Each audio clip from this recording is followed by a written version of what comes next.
Thank you, Mammy. Mammy, are you new to the live stream? I haven't seen that name before. Love it, Mammy. Love these YouTube names. Really do. All right. Hey, Gia Aquatic and Pets in the house. Very, very good. All right. So the week that was, this was a very interesting week. A lot of stuff going on, a lot of stuff flying around.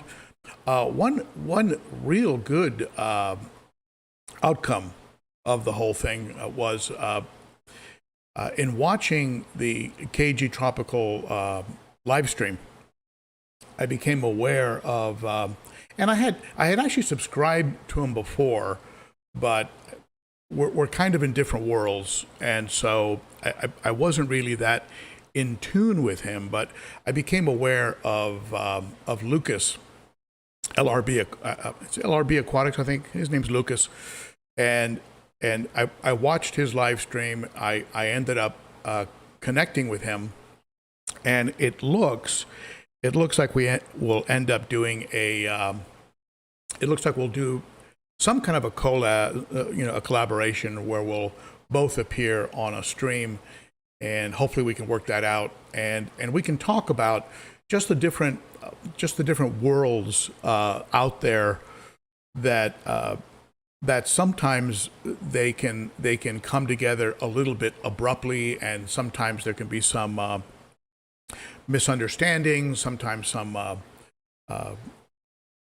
things said that maybe to the seasoned aquarist, maybe to the seasoned fish keeper might not be an issue, but maybe to a beginner might be, right?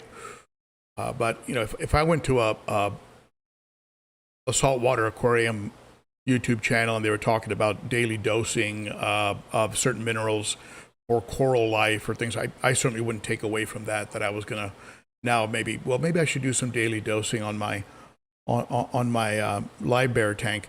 That you would think people would kind of separate this stuff out, but I guess some don't. I guess some people listen to the YouTube gurus out there and they just kind of run with it, and so anyway, so a lot of clarification, a lot of back and forth, a lot of taking things a little bit personally, more personally than I thought they should have been, but it is what it is, and the plus point out of it is I think we're going to get a collaboration out of it, and also more understanding, more communication, and more help to the fish keeping community, so that everybody can kind of be more comfortable doing what they're doing and doing it in a way that is successful, which at the end of the day is the bottom line. Now, that being said, a lot of folks who might go into my channel or anybody's channel and take something, let's say that was African cichlid specific, and applied it to something else where it didn't apply, they're going to learn. They're going to learn. They're going to learn the way a lot of us have learned, and so there is that runway as well, where that a lot of us have gone through. We've gone through a lot of hard knocks, and anyone out there who says they haven't, I don't really believe it. We all crash sometimes. I certainly have crashed, and being on YouTube, it's been public when I crash. You're going to see a little bit of that today. I've got some issues going on right now that I've got to correct, and some good news and some bad news in the lap of the fish room. So I'll be sharing that with you. And at any rate, I'm excited about a collaboration. I haven't done a collaboration with another YouTuber in quite some time, and there's some out there that really love doing it, and Fishy Biz and as an example, he loves doing collaborations, and Fishy Biz. If you're out there, my friend, I didn't ignore you during the KG Tropical live stream. I just don't like setting stuff up or discussing my channel in the chat of another person's live stream. It's just for me, it's just something I don't personally like doing.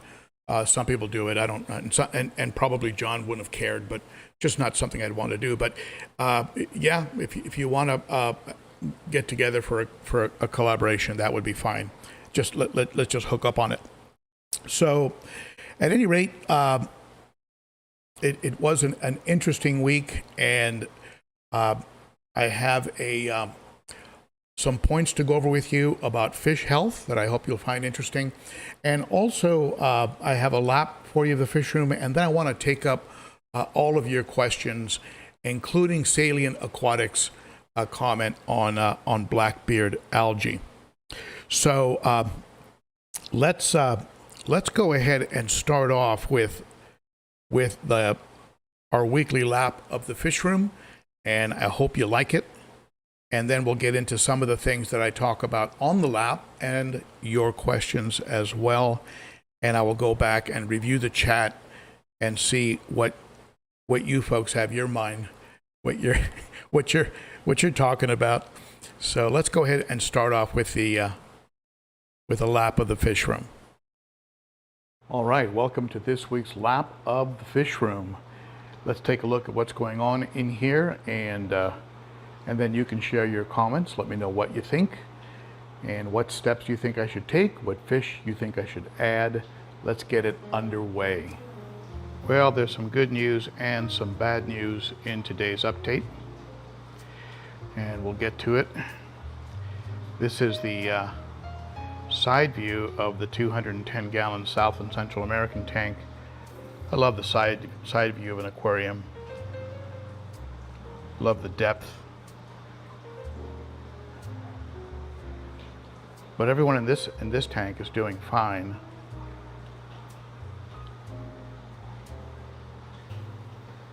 Big Oscars doing great.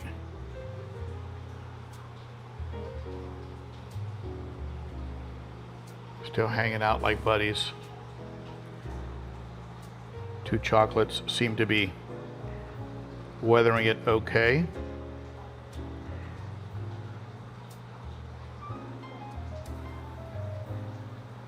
Nicaragua's looking very, very pretty. Funny how they get those little flecks, they call them spangles on the top of the body. I've noticed several fish get those.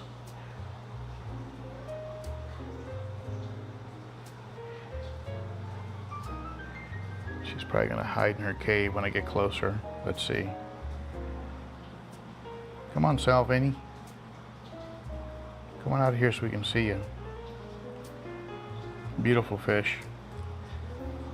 Loves that cave. The green tear is looking good. From Brandon, the blind fish keeper. Check him out on YouTube. He sent me that fish when he was a little baby.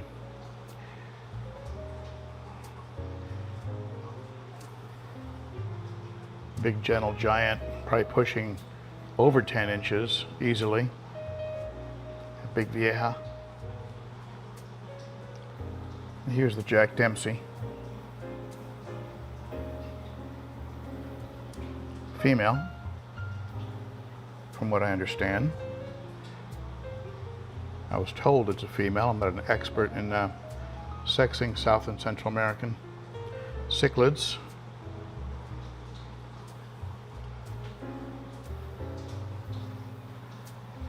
So let's go over here to the 300-gallon. This here fish here, the Bucchromis rhodesii yellow. I was just about to pull him out and put him into another tank because he was harassing other fish after a water change, and that can happen sometimes after a water change. He was in particular going after my sand diver,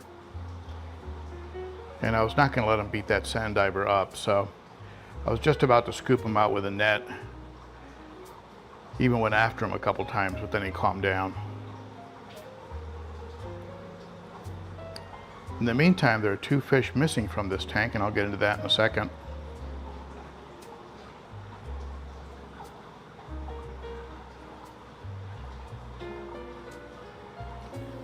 Little Lethrinops oculatus, beautiful tangerine tiger. It's great color on that fish. Here he is in the light. This Rhodesia yellow is a beautiful buccochromis.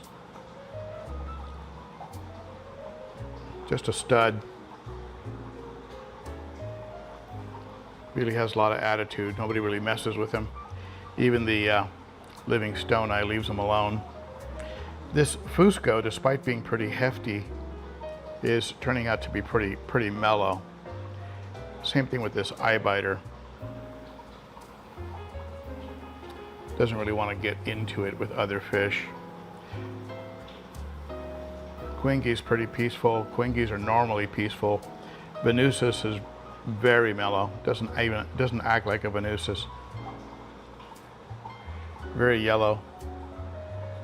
Beautiful blaze on that fish.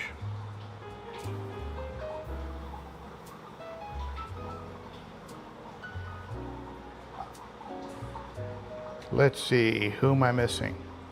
The living stone, I built a giant pit in the back right corner of the tank. You can see the way it slopes down over there. And just to give the sand diver an extra place to hide, I ended up adding a second plant here to the right side of the tank. And I stacked up some rocks. You'll notice I usually have rocks on both sides of the tanks. On both sides of the tank. All the rocks now are on the right side. So I just kind of changed up the decor a little bit and put an extra plant for extra cover, and then it all sort of calmed down. See if I can get that trout over here. There he is. That's a spectacular fish right there.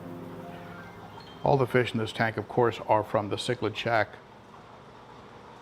over in Arizona, as are a lot of the other fish. I mean, a lot of the fish in the 210, the Oscars, the Nicaragua, the Vieja. I mean, almost all of these fish in here. I mean, I think I got the Salvini,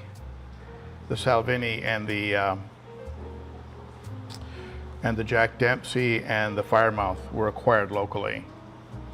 This Firemouth was from Aquatic Critter. Green Terror, of course, was from Brandon. The Salvini was from the Aquatic Critter. But the Nicaragua, it's beautiful Nicaragua, and the Vieja, the two Oscars, those are from the Cichlid shack. This Jack Dempsey, of course, the two chocolates also are from the Cichlid shack, but this Jack Dempsey was from Tom. He's the fellow who used to own glass cages. He gave them to me as a gift when I went there to visit. Really cute little fish. All right, let's go over here. Check out my little Betta tank. For some reason, this guy here has been putting on a lot of color. I don't know why, but he's just been looking really, really good.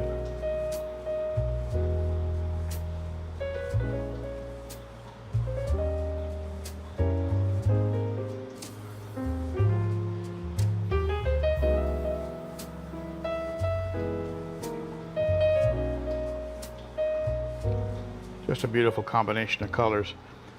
And this little Dumbo over here is really cute.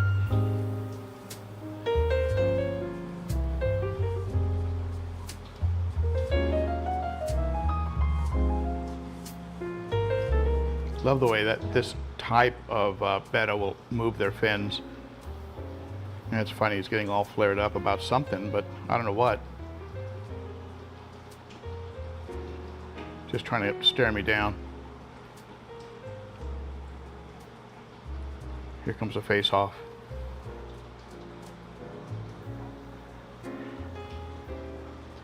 This tank gets very minimal work done to it. It has almond leaves. It has some anubias, pieces of bark, and has some some Sprite, some floating Sprite up in the top back. And I found that the less I do with it, the better. It might get like maybe a 10%, 5% water change. But they seem to be happy. Here we have the Livebearers, and they are bearing. Here, they keep making little fry, and the fry are hiding up here in the Sprite usually. But they do come out and eat, and some of them you can see are pretty bold, despite being the size of a period. Here comes one. But what do we have in here? We have platies, some lyre-tail mollies, and some guppies. There's also a pleco. You can see him back there working in the corner. And a couple cory cats, which are, here's one of them there. And there's another one hiding maybe inside the cave or underneath that bar in the back. That bar is that light bar that I did a review on. I think I called it a disco light. Didn't really like what it did with regards to lighting, but I do kind of like the bubbles, so I decided to leave that in. Apart from the Sprite, there's a little bit of live Anubias there on the wood in two places. So there's a little bit of Anubias in this tank as well. Here's my bearded algae experiment. You can see one of the autos working on it as we speak. The leaves do look better. They do look better, but are they cleaned up? No. There's actually 3 autos on it right now. 3 of the autos, and the 4th auto is wandering around down here on his break. But it does seem like they're munching along the edges of the leaves, so they are working on it a little bit, but it's not as clean as I would like. And so the next phase of the experiment is going to be starting shortly, where I'm going to be adding some of those nereid snails and maybe some SAEs, some of the Siamese algae eaters. I put a little bit of zucchini in here, and the snails just go crazy over it. And you know, the little autos, they like it too. Zucchini, and I also been putting some cucumber in there. All right, here's the 90-gallon. Silver dollars, they get some of those little spangles on the body, little bright spots that if we catch them in the right light, maybe from this angle here, you'll be able to see the little spangles on the top of the body. Little flecks of reflection.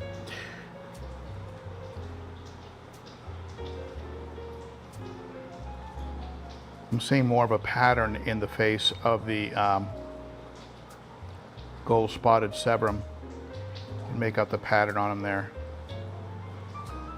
like a little etching in the face area. Very pretty. Up here's the red shoulder. That's a surprise. Usually the red shoulder hides when I'm filming. The geos are looking spectacular. They still go after each other occasionally, but not with the kind of viciousness they used to when they were younger. Look at the fins on them. There's my old electric blue Ochart. Truly an electric blue fish.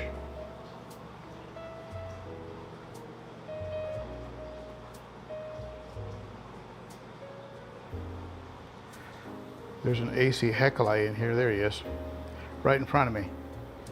Called an AC Hecali.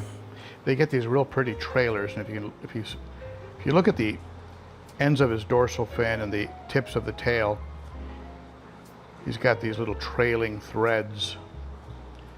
As a matter of fact, I think one of his names is Threadfin.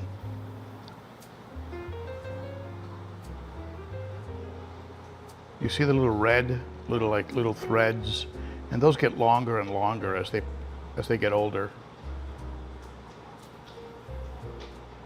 AC Hecali.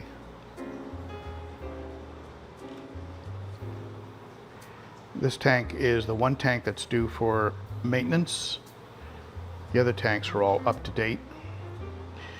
Here's the planted tank, and as you can see, the Blackbeard algae in this tank looks comparable or better than what I pulled out and have in there with the autos. That was the worst of the plants that were in here I'm using in the experiment, and I have heard that the black-bearded algae does better in tanks where there's flow, in the areas of the tank where there's flow.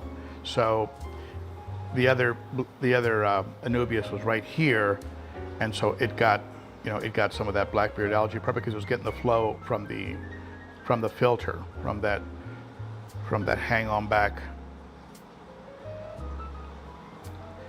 So ultimately what's going to happen, apart from the phosphate pads and the water changes, I'm going to put the autos in this tank, and that might help a little bit, but eventually I'll put the Siamese algae eaters in here and maybe a few nearite snails. The other plants are like okay, they've got a little bit of it on it too, but so eventually it'll dial in.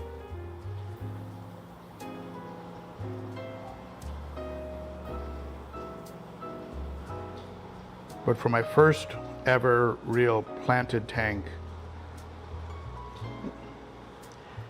with a bunch of little community fish, I think it's doing okay. There are a couple little plecos in here, 3 cories, 10 neons, about 5 or 6 rummy nose, 5 or 6 Buenos Aires tetras, 5 rasboras, some lemons, about 5 lemon tetras, some red serpas, some cherry barbs. There's also a whiptail catfish hiding somewhere. So I mentioned there's a little bit of a bad news, and that is what's going on here in this tank. Let me pull this hose out here. This is the part of the treatment where you're supposed to do a water change. I was doing a Furon 2 treatment on a Insignis who started to show a little bit of a bacterial infection, possibly stemming from a bite from another fish. But Furon 2 is no longer available. This is the Furon 2 that I had a packet of it.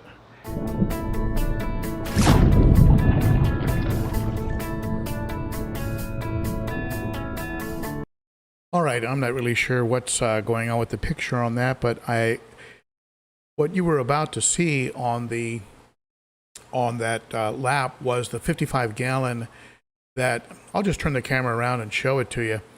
What I have in there currently is, let me double check this, okay.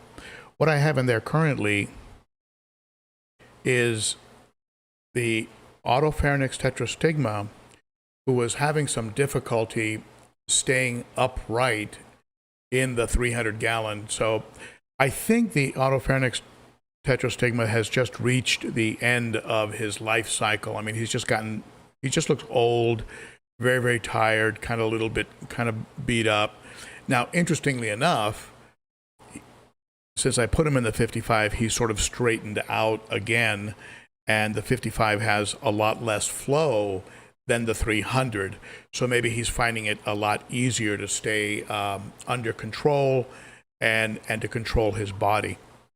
At the same time, the 5500, or I'm sorry, the 55 a gallon, boy, I wish it was a 5500. The 55 gallon is undergoing a treatment. What started off as Furon 2, API Furon 2, but Furon 2 is no longer available. So to complete the treatment, I had to go out and pick up a different kind of API medication, which has replaced Furon 2. And so that tank is in the middle of going through that with an Insignis, who I think got bit or got into it with another fish, and then the wound on the side started to become a bit sore, started to show a little bit of redness in it. So I pulled him out, I put him in the 55, and I'm treating him with a little bit of an antibacterial medication. So never a dull moment, as you know. So at any rate,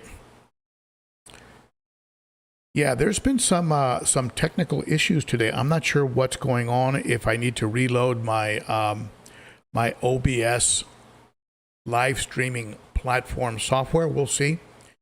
There may have been a little glitch for a second in power. I noticed some lights were flickering during that playback. At any rate, on the topic of Blackbeard algae, a couple things that I've noticed. First of all, water flow. And someone commented under one of my videos. I started paying attention to it, and it seems to be the truth. If you have water flow, if you have a lot of flow, the plants in that area are going to get more Blackbeard algae. So if I look at my tank, I'm looking right at the Livebearer tank right in front of me. The plants on the right have less Blackbeard algae. They don't have the hang-on back filter directly over them like the plants on the left. The plants on the left are getting more flow. They do get more Blackbeard algae. So flow is one point. I did notice that the Blackbeard algae did scale back a little bit with water changes and the phosphate pads from Aquarium Co-op, the phosphate pads that I put into the hang-on back filter. So water changes, phosphate pads. I scaled back the light, both in the intensity. You can control the intensity on the Aquarium Co-op Easy Plant Light. I scaled down the intensity of the light, and I cut back a couple hours that the light was on. So I cut back light a little bit, and phosphate pads, water changes, and the autos, I think, are doing an okay job. From what I keep hearing from everybody, the SAEs, the Siamese algae eaters, will do a better job. So I'm going to try some of those. Would I put autos or SAEs in with cichlids? Somebody asked about that. I would never do it. They would just get destroyed. Would I put snails in? Would I put snails in with cichlids? No. During that playback, I asked the cichlids about that, and their response was crunchy on the outside, creamy on the inside. So don't put snails in with big cichlids. It'll just be a mess. So at any rate, so the Blackbeard, yeah, that's where I'm at on that experiment, and I'm gonna go pick up. I'm gonna go pick up some of those Siamese, those SAEs, and try them. And I love the little autos. I think they're very cute. They are hardworking. They're all going to go into the 55-gallon planted tank, and we'll go from there. We'll set some SAEs loose. Now, one of the things I could do also is once I get a real system going, use that 29-gallon as a sort of a plant drive-through car wash, right? And so when a plant starts to show a little bit of black algae, because the ones that show it, for some reason, the ones that show it are the ones that don't need to be in the substrate. And I'm not gluing the plants. I'm just simply pushing them into notches in the wood. So I can just remove that plant and put it into the 29. And if I have SAEs in there, they can just go to town on it. And then after they've cleaned it up, take it out and put it back into the 29-gallon. So I can have this little bit of a plant car wash system going that I think will work. I think that will work. So now let's take a look at some of your comments.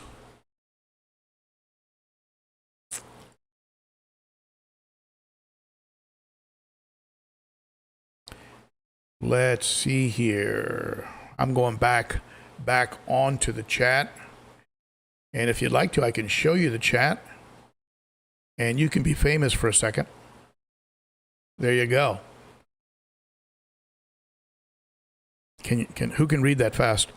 All right, so let's go ahead and I have another screen I'm using here to look at the chat.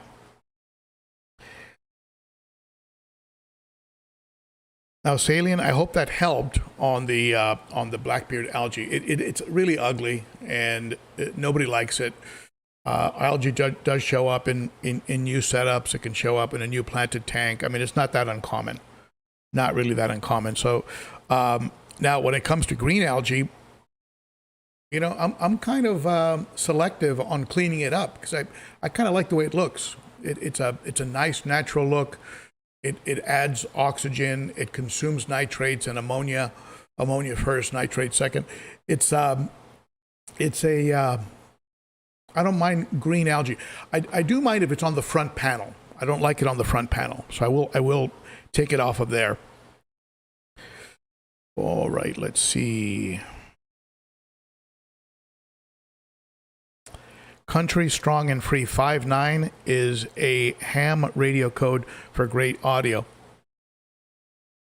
Always be learning. Always be learning. All right, so that's a 59. Okay, thank you. All right, let's see here.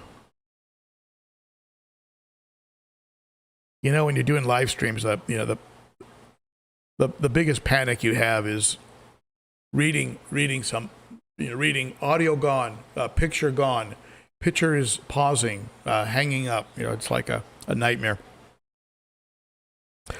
All right, let's see here. Looking at your comments and cruising the chat. GP's experiment, I am very interested in that, GP, and I am glad you gave everybody an update on it. I've had folks tell me, well, Ben, you can have a planted cichlid aquarium if you put the plants in the sump. And honestly, it's not. I get that.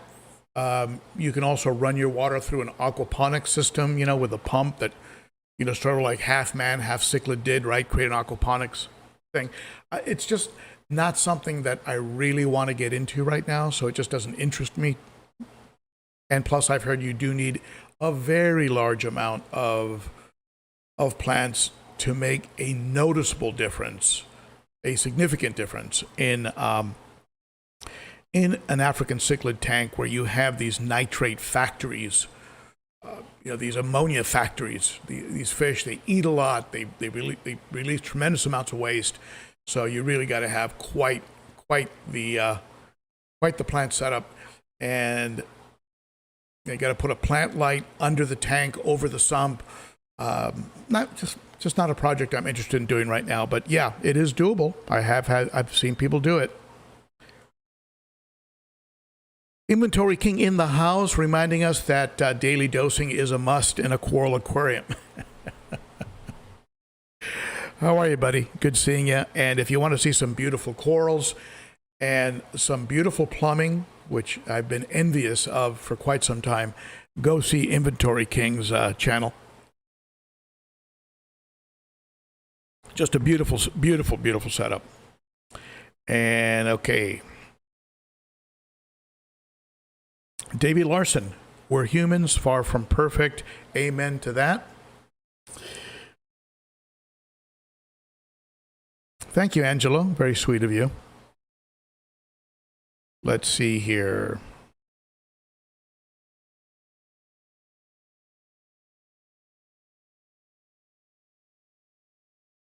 Peas and haps forever. The whole thing could have been avoided. But yeah. I agree. You know, sometimes it's we feel very passionate about something, and we express it perhaps in a way that seems like it's the only way. And I think one thing we can sure take away from the fish keeping community is that there's a lot of ways of doing things, and it really comes down to I mean, as long as your science is sound, as long as you're not, you know, doing something that's going to end up in a, you know, ammonia spike or you know, a massive pH shift that's going to kill your fish. There's a lot of ways of going about it, and a lot of it has to do with preference, the type of fish you're keeping, how much effort you want to put in. I mean, these are the kind of things I'm going to bring up on the fish health segment which is, I'm going to be getting into in just a couple of minutes here. Drama seems to run the world. Peas and haps forever. Well, I will say this. My intention might not have been drama, but the video got a lot of likes, and so the numbers kind of bear out what you're saying. I think John had his most viewed live stream of the year, so people like drama. I guess it's true. I guess it has to. There's truth in that. Ray, I'm glad you're here. I'm glad you could make it. GP, I haven't lost a single African cichlid. I guess you're talking about the no water change approach that you're taking.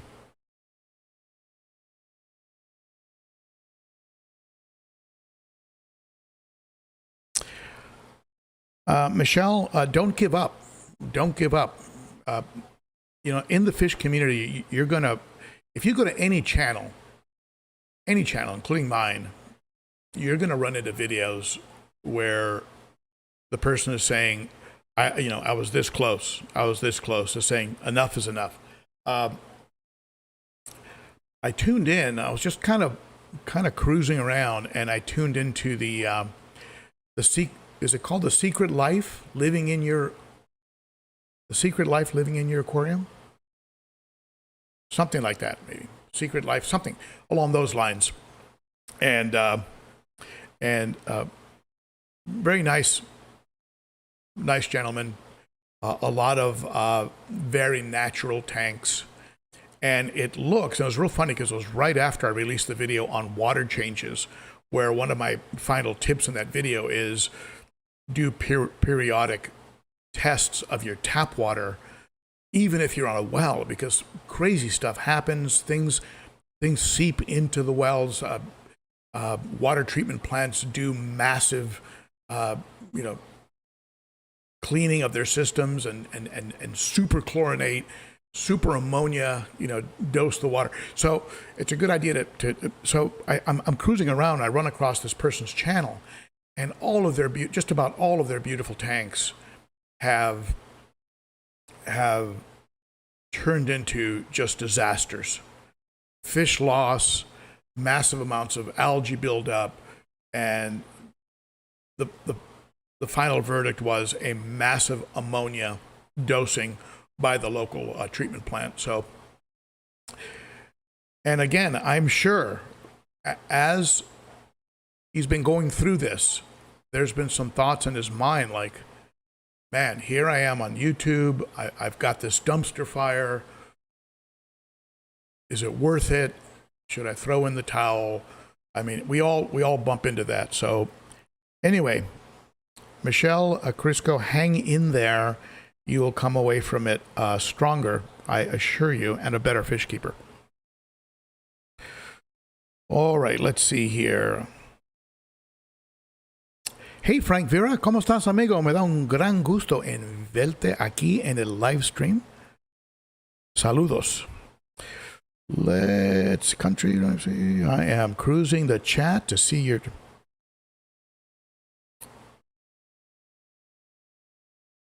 GP, I hope you're documenting your journey in a video. Definitely keep track of things like KH and pH. Certain kinds of things can cause shifts in those things, and you definitely don't want that. But I'm sure you're on top of it, and I would love to see a video of that evolution of doing that with large cichlids. I mean, because that's what I put under Father Fish's video. I put in there, I said, well, let's talk about the 800-pound gorilla in the middle of my fish room, a tank that is just substrate, granted deep substrate, based partly on his philosophy, but otherwise rocks and artificial plants, those plastic decorations that Father Fish loves so much. Oh boy. All right, so I am cruising the chat. If you have a question, go ahead and throw it at me. Cat Sailor, I mentioned daily dosing as an example, of somebody visiting a channel and then taking from that channel something very literally, like they go, oh, I'm going to start daily dosing my Betta tank. You know, it's just, you would think that people would go, wait a minute, no, this doesn't apply to me. This is a whole different kind of system. Just like a cichlid keeper looking at a dirted tank and going, wait a minute, I can't do that. First of all, that sand cap is going to be broken through by my fish, and I'm going to have mud everywhere within probably 30 minutes because my fish are diggers. There's a 4-inch pit in the back corner of my 300-gallon here from the living stone eye, who thinks that he's going to get a response to his internet dating site. And I've told him that those things are bogus. All right, so let's see here.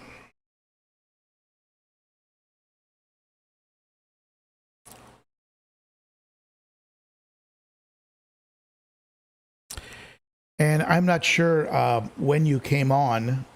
Is it S?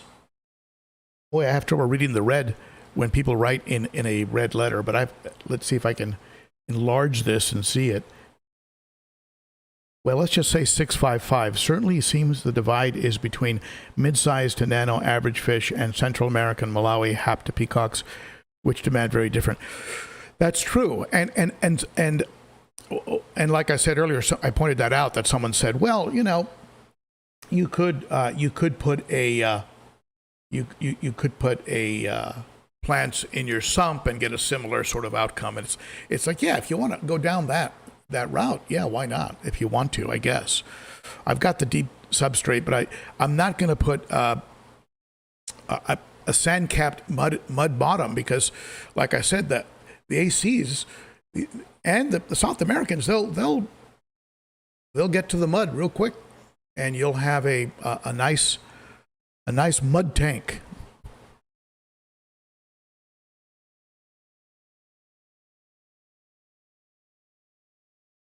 You're welcome, Michelle.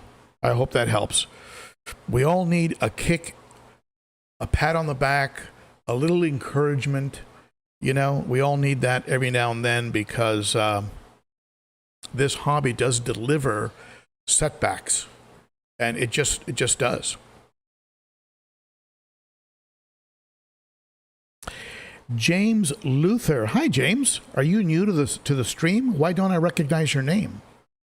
But welcome. And his question, James Luther says, good morning. How can I get my newer peacock to eat if they are finicky? And first of all, James, make sure that your peacock isn't being bullied, because what that does is it puts them so low in the pecking order that they become a little bit reluctant to approach food. Number 2, you may have to get creative and add a little bit of something that is that they can't resist. Krill, frozen krill. I find that cichlids go crazy on frozen krill, and they can't resist it. Even when they've been a little bit bullied and are sitting in the corner trying to look invisible, they'll go after frozen krill. Mixing a little garlic. You can pick up some focus. Probably nothing wrong with getting a little bit of organic garlic and grinding it up a little bit and letting your food sit in it for a few seconds, your pellets, and then drop it in with a little bit of garlic.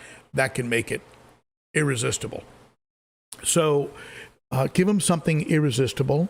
Be sure that you're feeding on the far sides of your tank so that the dominant, so that everybody gets a shot at it.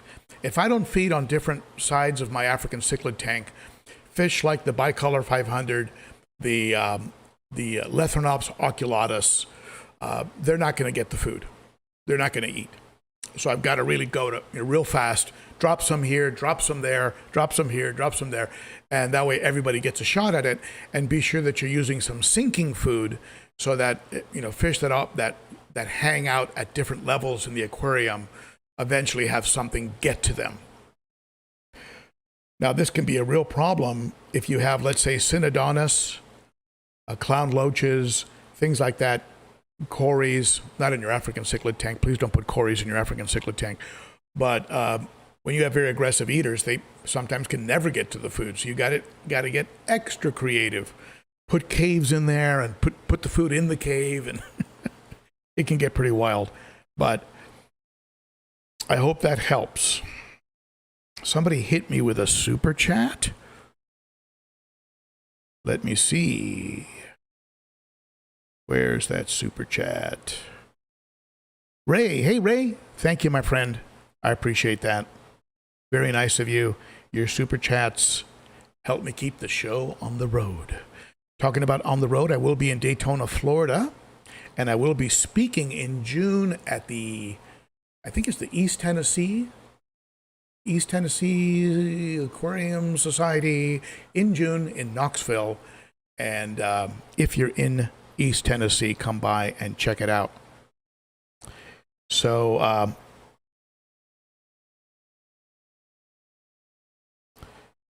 let's see. Now you're saying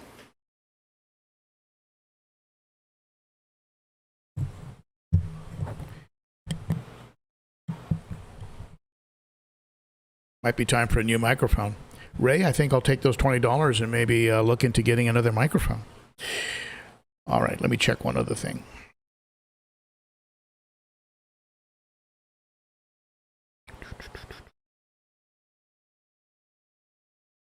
All right, that's going to be a little better, I think. I think we might have been getting what is commonly referred in the audio world as clipping, which is when there's just a little bit too much audio bandwidth. So let's see if that's a little better. All right. So let me see, where was I here? Back to your comments. But before I get into your comments, let me go ahead and share with you. Now you're probably going to get that dropping. Hold on. Here we go. Okay, good. Let me share with you my my points on fish health. I promised you something on fish health in the thumbnail, and you know, when you talk about clickbait is in my mind is a thumbnail that promises one thing and then doesn't deliver. So I don't want you to call me a clickbaiter. Hey, another $4.99 for a new microphone. Thank you so much. Who did that come from? Let's see. Michelle. Hey, Michelle. For the mic fund. I love the way you folks rally behind things. Okay. All right. By the way, did my sound adjustment help out there? I hope it did. I think it was set up a little bit. Boy, are we having some issues today or what?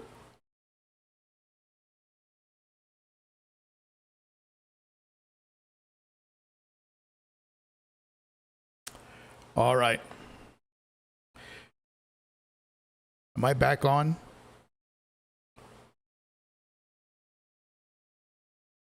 Tell me if you can see me. And someone just said lost Ben. Was that on you? Was that your system or mine? Is the AV okay? Before I get into the fish health point, give me some kind of sign, moderators.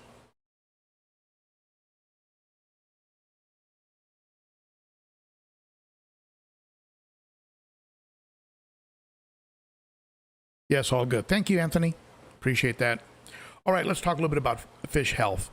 And I have a few points for you, and I think I promised you 5, but 5-9. Thank you, country. I'm a quick learner. All right, so quick comment on fish health. Comment number 1. It's going to seem horribly obvious, and I don't say this to sound like any one of you is not going to do this, but it does happen. And Kaler, $9.99 for the microphone. I might be able to get a sure. I wanted to buy a Shure, Shure, originally, but the price tag kind of killed me a little bit. But if you guys keep going, maybe I'll buy a Shure. So, point number one. Look. Man, oh man, how many times have I heard a comment from somebody that they had a real busy schedule at work, and they would run up to the tanks and kind of feed them and take a quick peek and then run out, or one person was, recently I heard from one person that they didn't look at their tank for a couple days, and they had forgotten after maintenance they had forgotten to plug something in. I believe it was a main filter, and they lost a beautiful arowana, and just a shame. Obviously, probably from oxygen deprivation, because there was no surface breakup, no water movement, and so really stopping and looking, and you'll notice that there's a little bit of a cloud forming in a fish, in a fish's eye.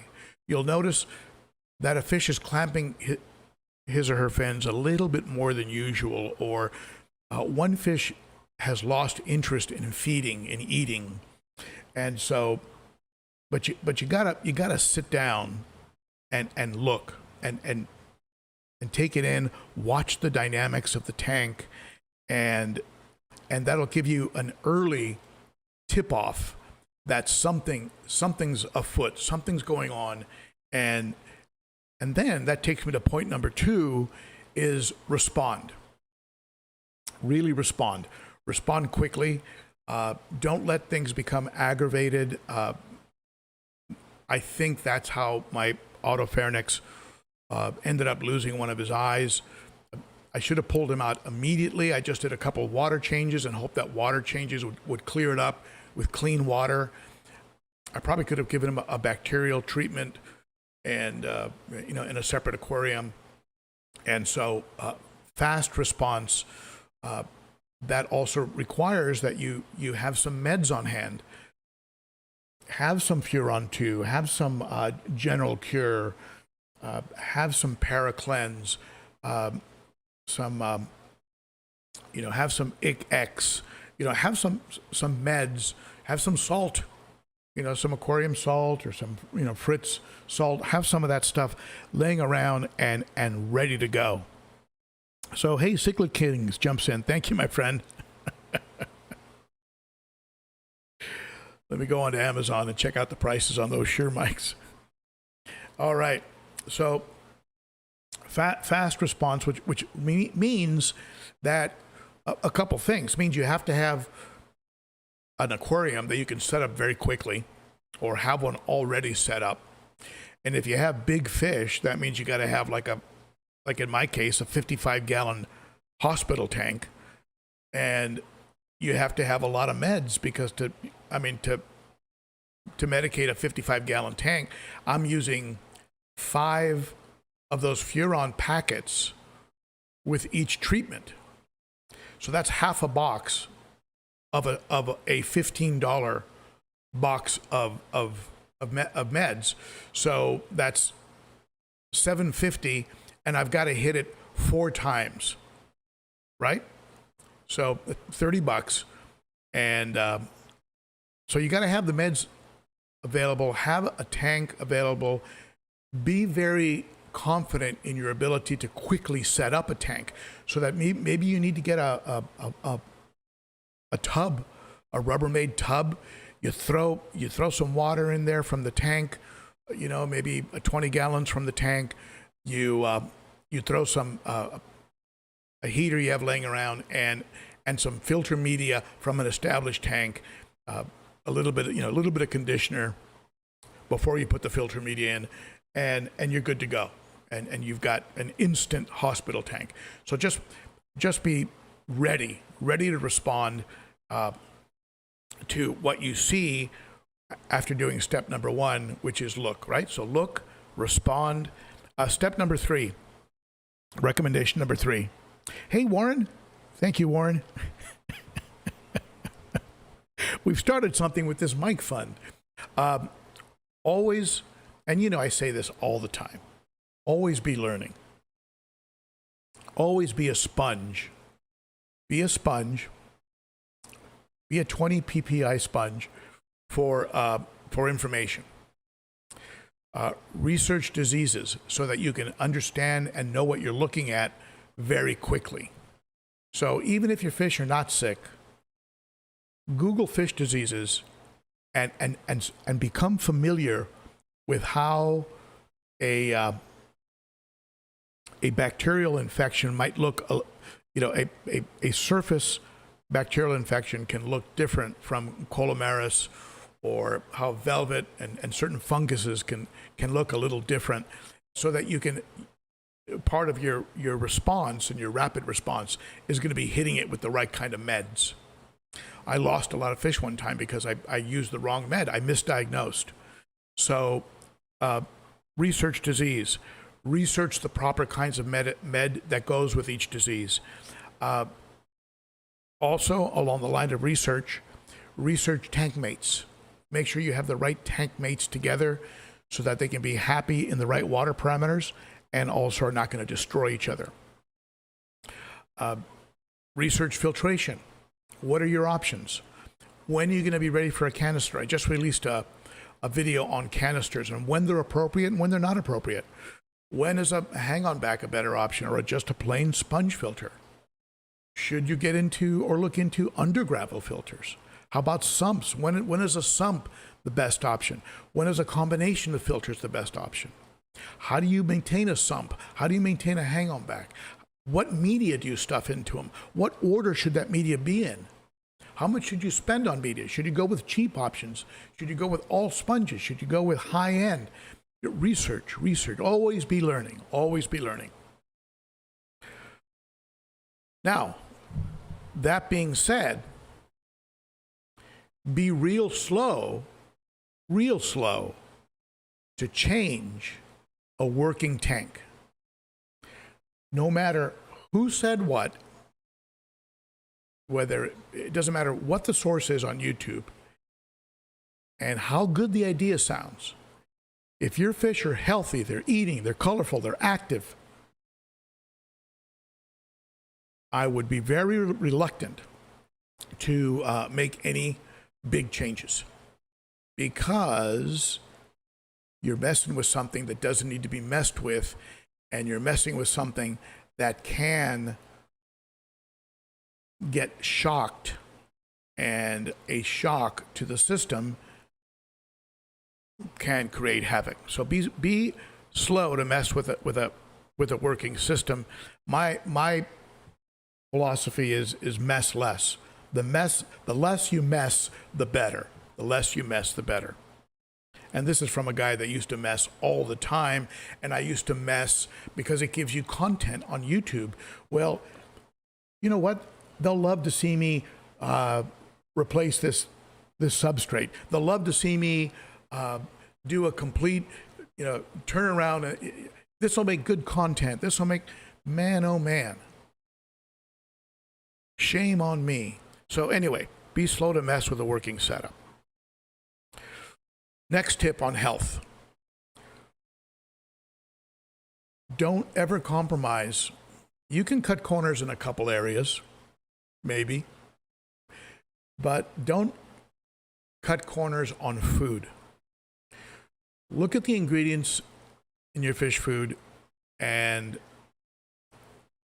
really look for quality ingredients, and ideally a very low percentage of fillers, the kind of things that they use to bind the food, like cereal products, soys, things of this nature. I mean, they use a lot of wheat, I mean, I've never seen fish serving up a piece of toast to each other. So, things that are used as binding agents, and really look for quality food. Don't cut corners on food that I love. I love Extreme. I like Sarah. I like Piscine Energetics. I mean, there's certain brands. Northfin has really gotten really clean. I'm using some Denachi now, and some. I love frozen foods. like your krill. I do give the South Central Americans, Livebearers and egg layers. I give those guys all, the Planet Tech. I give them bloodworms. No bloodworms for the African cichlids. They tend to get a little bloat. Anyway, don't compromise on food. Next point, and you know this. I'm preaching to the choir. Do the work. Don't. And man, I know sometimes it's, life pulls us in different ways. You have kids, in my case, grandchild.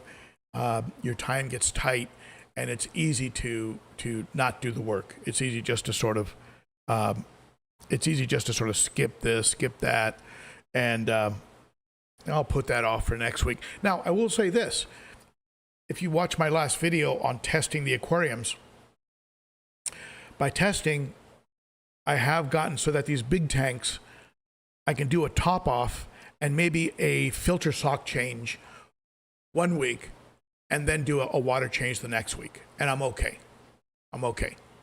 So again, using that dial-in method, testing and dialing it in, you'll find your sweet spot on how long you can go with each of your tanks. And, do the work, but don't do work you don't need to do. Don't over mess, because that's the way I've always done it. And again, well, wait a minute, if it's been working, why should I change it? Again, it's just one of those things where, and again, if I had $1 for every time someone told me that after a water change they had problems, every time you do a water change, there's a risk. There's an error factor risk there that can occur. And so minimizing the risk that comes from whenever you mess with the tank. And water changes are a big mess. It's messing big time. So there you go. So now here's the last point.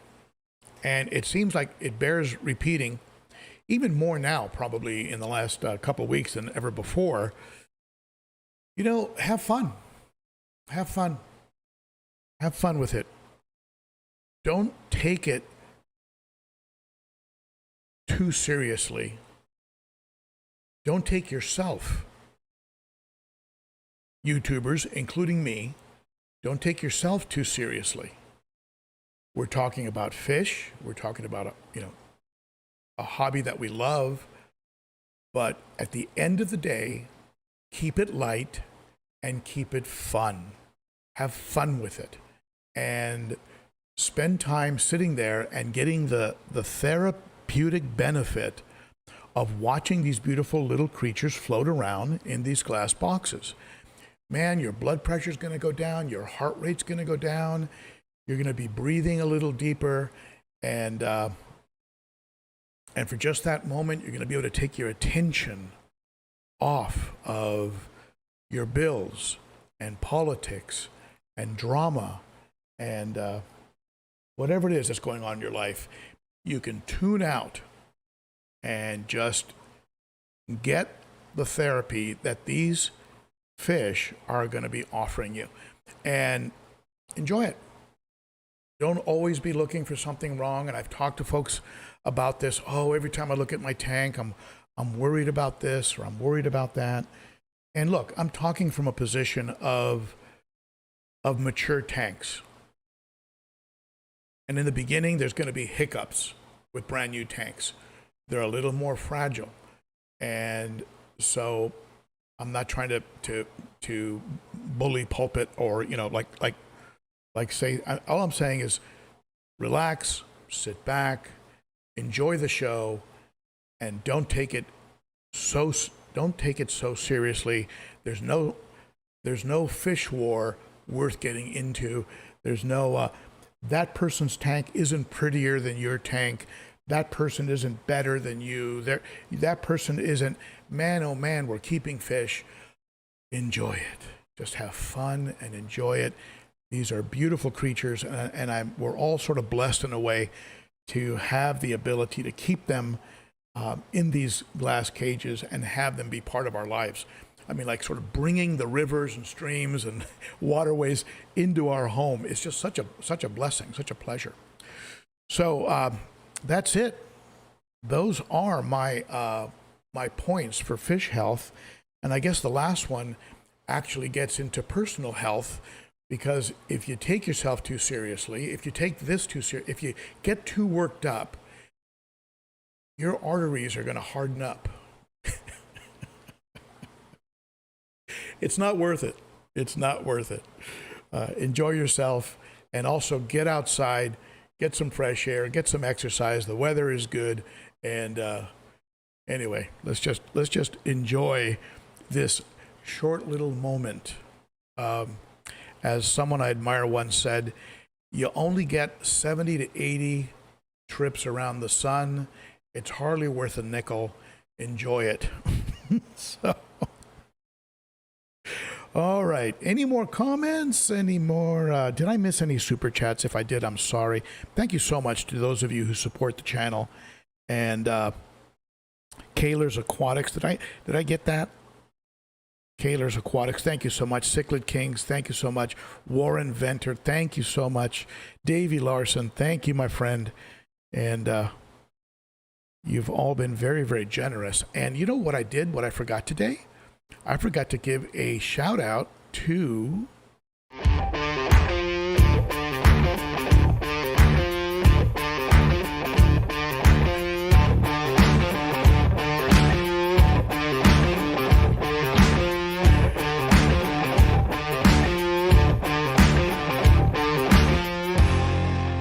rock out with you and do a shout out to my friend James over at the Cichlid Shack. Get a 15% off on any order over $100. Use Shack Attack 15. Does not apply to shipping.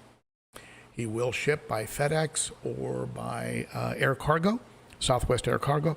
If you use Southwest Air Cargo, be sure the airport is near you, so you don't have to drive 4 hours to pick up your fish. You can also use Ben SW50 for a flat rate on shipping, and Shack Attack 10 for 10% off on goods, dry goods, like equipment, food. He sells Extreme. He sells Pisces Energetics, things like that. You can get 10% off on that. So shout out to the Cichlid Shack, and also a very big shout out to the Garage Gang. Those of you who have committed on a monthly basis to supporting the channel by becoming Patreon supporters, very big shout out to all of you. That is how I will fund my trip to Aquashella in Daytona, Florida in November. So you folks are a very, very big help. A big shout out to all of you. And of course, a shout out to my wonderful moderators, and to those of you who are still on today's stream. You are the best. You rock. And thank you for the thumbs up, and thank you for the super chats. And I will take one more scan here to see if there are any more questions. Let's see here. Thank you, Peas and Haps Forever, for encouraging people to hit the like button, and definitely subscribe if you have not. Let's see. Scanning the chat, scanning the chat. Now, R. Baglio, did the static disappear a little bit after I adjusted the setting on the mic? Because I think it might have been clipping a little bit.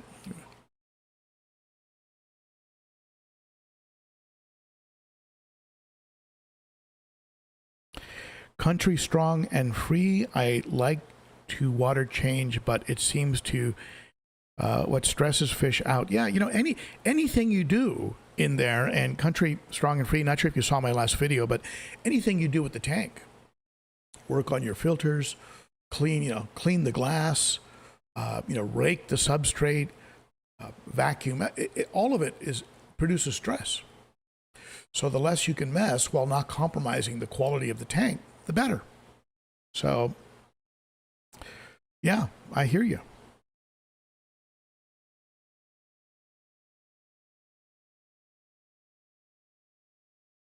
Peas and haps forever. My yes, my cichlids are friggin' excavators. Yeah, the front load the front loaders. And they will redecorate your home. That is true. That's why if you put a mud bottom with a sand cap, they'll get down to that mud bottom. They'll just get down to it, and you'll have a cloud. You'll have a dark cloud as an aquarium. All right, let's see here. And Michelle, I think I did give you a shout out for that super chat. Thank you again. Edgar Riviera, that's true. Everyone has to kind of dial it in on maintenance in general.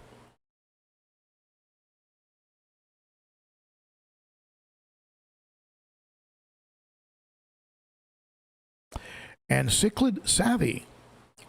One thing to consider regarding water changes when you have juvenile fish is somatostatin levels in the water. This is a hormone that the fish produce that will stunt their growth if it builds up.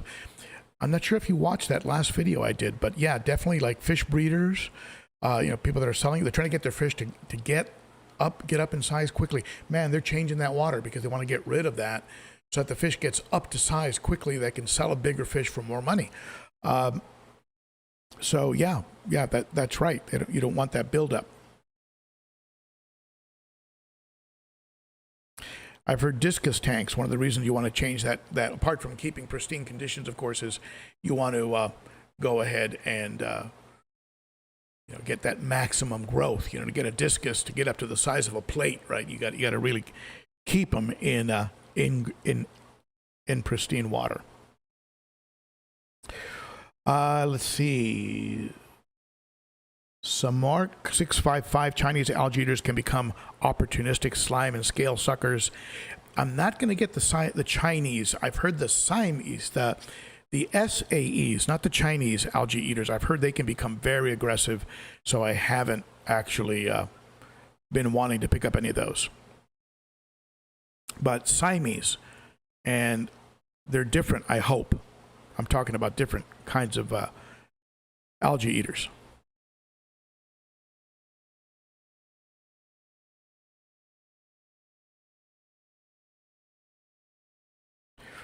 All right, let's see.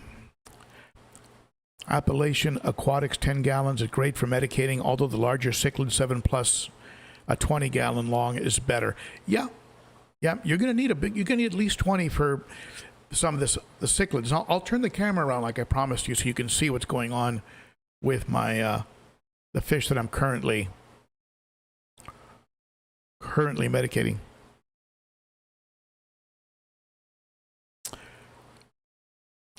Appalachian Aquatics, why put out a fire that's let me see exactly, why put out a fire, don't change what works. Yeah, why put out a fire that isn't burning is probably how I'm reading that, but looks like Michelle uses Extreme Community Crave. Yeah, I use that. I break it up for my little guys. Even the fry, you just break it up and the fry love it. The fry eat it. That's good stuff. Omega, you're using omega-1 veggie wafers and rapashi and frozen food on occasion. Yeah, mix it up. You got to mix it up, I think. My theory on mixing it up is that no one company has the formula down 100%. I think so. You provide some variety. I think that's good.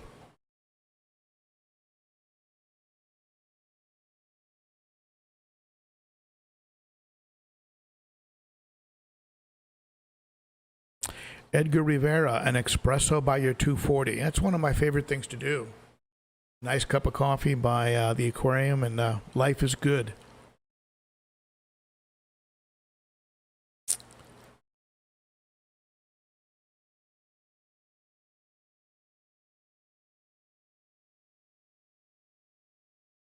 Paul Newman, my second grandson's going to arrive Monday, the 24th of April.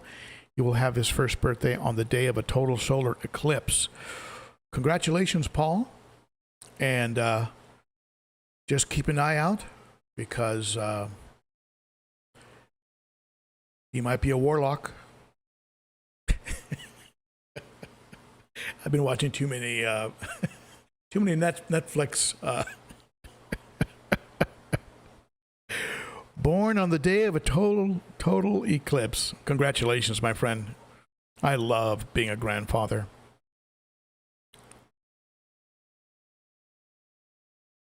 James Luther. I've got a place you might be able to find a male Malawi trout and an eye biter. Check out the Cichlid Shack and be sure to use Shack Attack 15 for 15% off on orders over $100. Brian Park, I have a two-part question. Let me see if I have a two-part answer. Can I add a much porcelain filter media to my sump? 1 square foot of media, does bacteria grow? Well, you know, it's not going to hurt to add that. You know, you're spreading around. The nice thing about a sump is a lot like the deep substrate idea in that you don't mess with it. Sumps you pretty much just leave alone. And even after you service them, I mean, you don't really do much with the media. Maybe, I don't know, just give it a little shake, maybe to get a little bit of the slime off of it so that the deeper, you know, the bacteria living deeper in the media can have access to the water. But for the most part, you leave sumps alone. So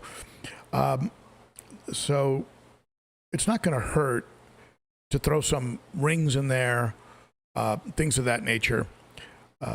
Sarah makes a great product. The Sarah Ciporax is a great product. C-Chem Matrix. I mean, there's a lot of things you can throw in there. I love sponges, and I think that if you just went with all sponges, good quality, maybe ranging between maybe 10 and 20 PPI, you'll have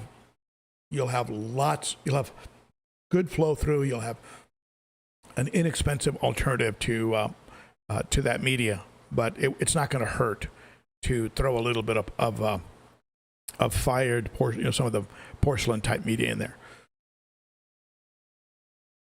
Ray says his silver dollars. Silver dollars get stressed during water changes. Yeah, they're skittish. They're pretty skittish, and you know, they move around a lot anyway. That's why they make good dither fish. And I might try mine out in the 210 and see how they do with Oscars and you know, green tears, and because they move around and they school, and they might just be a little bit too fast to really get picked on too much.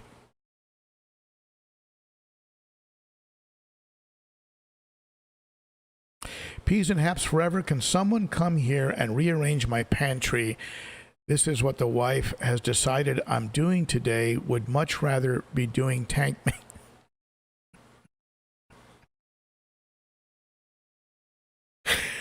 Happy wife, happy life, my friend. You better just jump on it. Don't argue. And who knows? Maybe at the end of it, you'll be able to go out and buy a fish. Hey, honey, the pantry's done. I'm going over to the fish store and maybe pick up a fish. So, yeah, you can kind of leverage this thing to your advantage. Oh, my goodness gracious. Vibes Aquatics comes in with a super chat. Thank you, my friend. Now, let me go ahead and see if I can turn this camera around and show you my the tank that I'm medicating here. Hold on.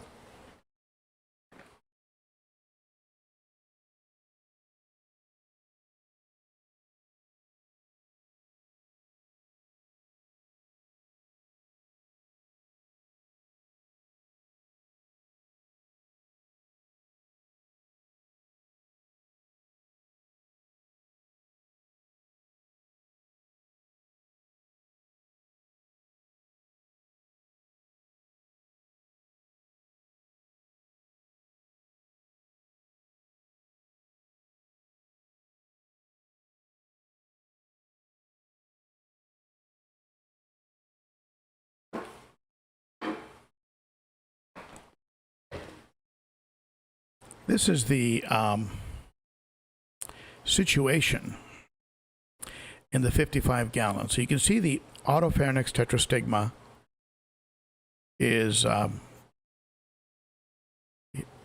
he's just an older fish. He's been missing an eye for quite some time. He's having some trouble with his swim bladder. Still moves around, still eats. Some people would probably euthanize that fish. That's just not how I roll. So I'm just going to let him live out his life. And, he's been a great fish. Love that fish. It's given me a tremendous amount of joy. Has bounced back from a couple situations. And as you can see, he's doing like barrel rolls. And just below him there, and I'm not even sure if you can make him out, is another fish, an insignis, and that fish is getting a treatment. So that tank is currently being medicated.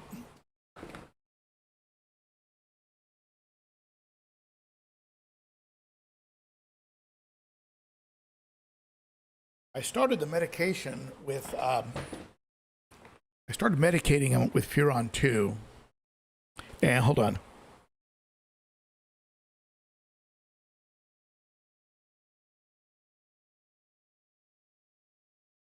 Well, since we're going around anyway, there's the planted tank. And here's the 90-gallon.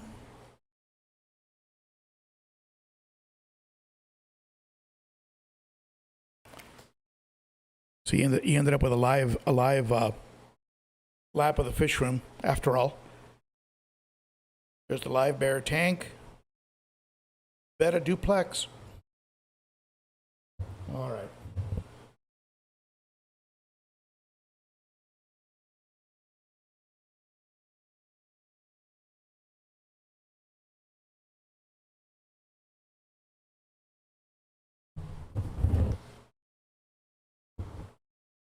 Okay, let me just shut that down a little.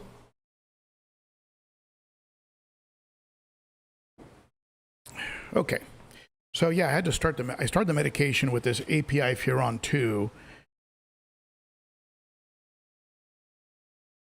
For those of you that have been around for a while, you know this medication. And it's no longer available. I'm not sure why. Its main ingredient is Metro. And maybe they've stopped offering Metro to the public. I don't know. So based on the packaging, this is now the new improvement, the new med API Fin and Body Cure. It lists the same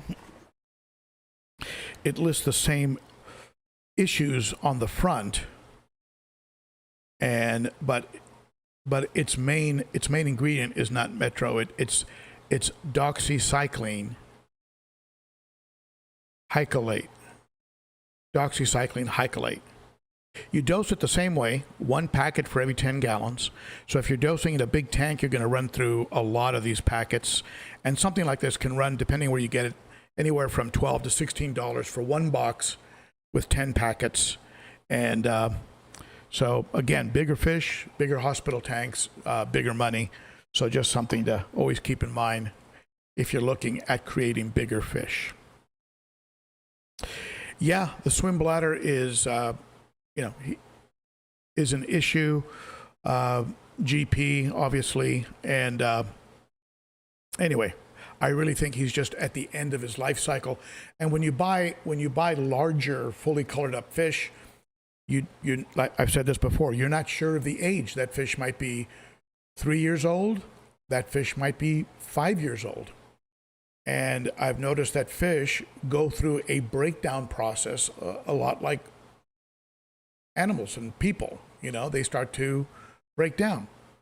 They can have issues with their eyes. They can have issues with swim bladder. They can have their color can be affected. Their scales can have funny things happen, and they can look a little frayed, a little So at any rate, I'm going to give him the best hospice care I can. I've put him into Shady Acres, and he's actually perfectly upright, looking right at me right now. Probably knows I'm talking about him. The insignis is responding to the medication, but I've got to tell you this, and I've been very good about when I medicate I make sure there's no chemical filtration or charcoal. I follow the, in the filter to absorb, that would absorb the meds. I really follow the instructions to the letter. And in all honesty, it's been about 50-50. One time it arrested a choleravirus outbreak almost immediately, and that was amazing. That was a Fritz product, Maricin 2, I think it was. But I'm not even sure you can buy that kind of Maricin anymore. But it's my experience that medicating, it's almost a crapshoot, and I'm like this close to just using fresh water and salt and using that as the first line of response, and then going into meds, because man, they're expensive, and the results have been sort of, I can't say they've been like 100%, but anyway, I'm not a veterinarian, so it's at the end of the day, it's probably something I'm doing that is impacting the outcome more than anything else. All right. Did I miss another super chat? Vibes Aquatics, I think I got you for that one. Thank you so much, my friend. Very appreciated. And I think I'm running over here.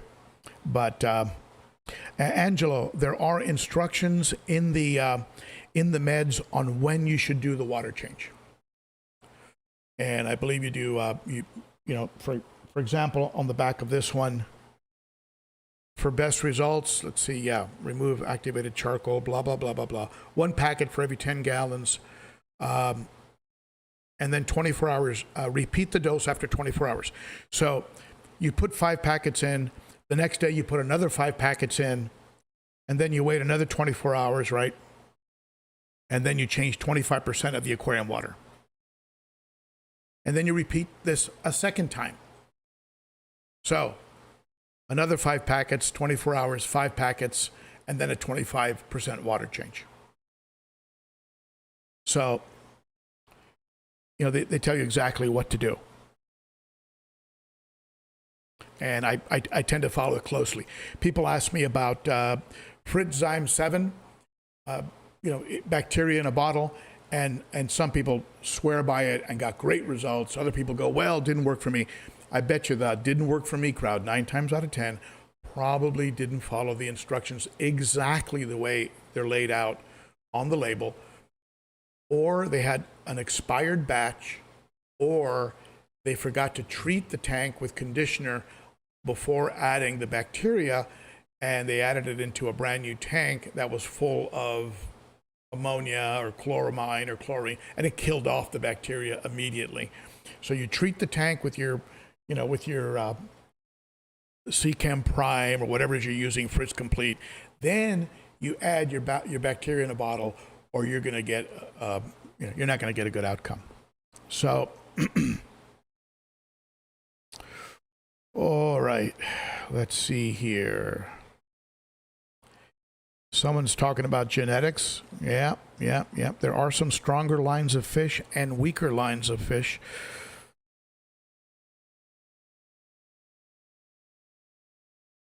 Cichlid savvy, yep. And they do respond well to salt. The theory, of course, is that they were saltwater fish, which is why they're so darn colorful, because they were saltwater fish. Here, guys, come here and show off a little bit.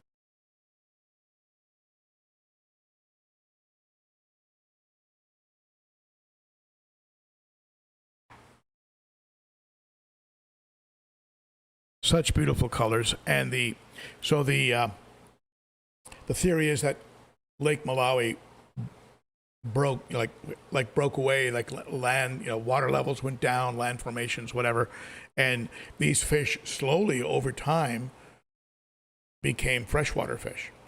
I think they have an organ, something in their head area that is very similar to a particular kind of saltwater fish, and that is not seen in any other freshwater fish.